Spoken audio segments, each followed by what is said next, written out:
Isang mapagpalang gabi po sa ating lahat. Muli ako si Mia Sebastian and welcome to our daily devotion with Pastor Russell Ocampo. And today our devotion talks about communication, open and safe environment. And our scripture is all about James chapter 1 verse 19 to 20 NI version. These verses emphasize the importance of being quick to listen, slow to speak, and slow to anger, as human anger does not produce the righteousness that God desires. ASND version, ang mga talatang ito ay nagtuturo ng kahalagahan ng pagiging mabilis sa pakikinig, mabagal sa pagsasalita at mabagal sa pagkapuot, sapagkat ang galit ng tao ay hindi nagdudulot ng katwiran na nais ng Diyos. So, tungkol saan nga ba tong verse na ito? So, itong verse na ito is tungkol siya sa kahalagahan ng tamang komunikasyon at pagkontrol ng emosyon. So, itinuturo nito ang mga pangunahing prinsipyo sa pakikitungo sa kapwa, pagiging mabilis sa pakikinig, mabagal sa pagsasalita, at mabagal sa pagkagalit. So, ang mga verses na ito is nagbibigay diin sa paglikha ng isang ligtas at maayos na kapaligiran kung saan ang bawat isa ay maaaring makinig, magpahayag at maunawaan ng may pagmamahal at paggalang. So, dadako na tayo sa ating first teaching. So, yung first teaching is safe environment, encourage healthy communication. So, yung ligtas na kapaligiran ay mahalaga para sa pagkakaroon ng malusog na komunikasyon sa loob ng pamilya. So, kapag ang bawat isa ay nararamdamang ligtas na magpahayag ng kanilang mga saloobin at damdamin, mas madali ang pagkakaroon ng bukas at tapat na usapan. So, ang kaligtasan at pagtanggap ay nagdudulot ng pagpapalakas ng relasyon at pagkakaisa. Second is first rule of communication, one talks, the other one listen. So, ang unang alintuntunin ng mabuting komunikasyon ay ang pagbibigay ng pagkakataon sa bawat isa na magsalita at magpahayag ng kanilang nararamdaman, habang ang iba ay nakikinig ng may buong puso. So, ang pakikinig ng mabuti ay hindi lamang nakakatulong upang maunawaan ang sinasabi ng iba, kundi ito rin ay nagpapakita ng respeto at pagpapahalaga sa kanila. So, last teaching is open line communication develops and heals relationship. So, ang bukas na linya ng komunikasyon ay susi sa pagpapaunlad at pagpapagaling ng mga relasyon. Kasi sa pamamagitan ng tapat at bukas na pag-uusap, nalulutas na ang mga hindi pagkakaunawaan at napapalakas ang ugnayan. So, ang komunikasyong ito ay nagbibigay daan para sa paglago at pagkakaisa sa loob ng pamilya. So, dadako na tayo sa ating application. So, your first application is everyone must be quick to listen and slow to speak.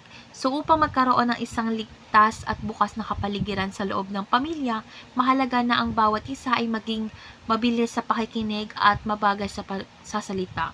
So, ang gantong ugali kasi ay nagdadala ng kapayapaan at pagkakaunawaan sa bawat miyembro ng pamilya. So, sa pamamagitan ng pakikinig ng mabuti, mas mauunawaan natin ang pangangailangan at damdamin ng iba. So, second is everyone must be slow to anger, offering safe environment.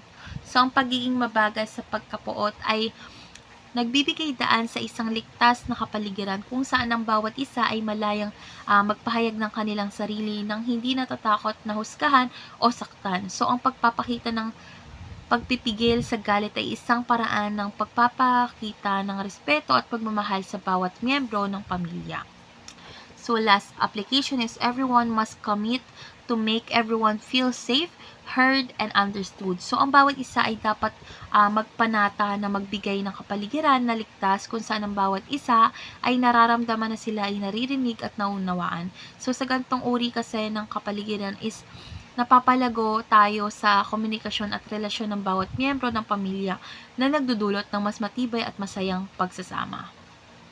So, dadako na tayo sa ating discussion, and our first discussion is on a scale of 1 to 10, how safe is your family environment? So, sa aking pananaw, gaano nga ba ka-safe ang family ko? So, I will rate it as a 7.5 because we all know na kahit anong ingat natin ay meron tayong meron tayong panganib na nag-aabang sa atin. Ngunit, dahil nga kung isisentro natin si Lord sa ating buhay at sa ating pamilya, ay mas makakasigurado na tayo na magkakaroon tayo ng open communication at safe na environment. Kasi alam natin na tayo ay ligtas at nasa mabuting kamay ng ating mahal na Diyos.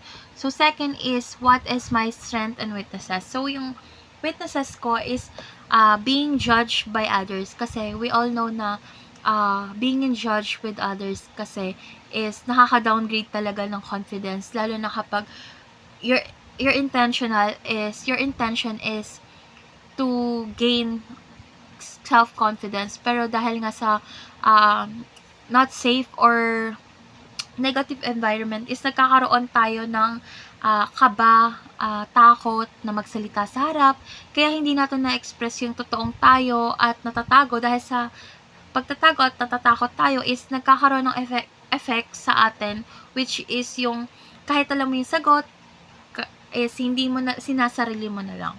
So yung strength ko naman is I always believe in God's plans, and also binibigyan ko ng saysay lahat ng mga plans, mga problems na binibigay ni God, kasi we all know that kahit anong pagsubok yan, panganib, basta sentro natin si God is ligtas tayo at maganda yung magiging outcome. So last is, what is God telling you to commit to your spouse and children? So ang pagkilala sa kung ano ang nais ng Diyos na pagtuunan mo ng pansin sa inyong relasyon ng inyong asawa at mga anak ay mahalaga, kasi maaari ito ay isang tawag sa mga bukas na komunikasyon, mas maraming oras para sa pakikinig, o mas malaking pagpapahalaga sa bawat isa sa iyong pamilya.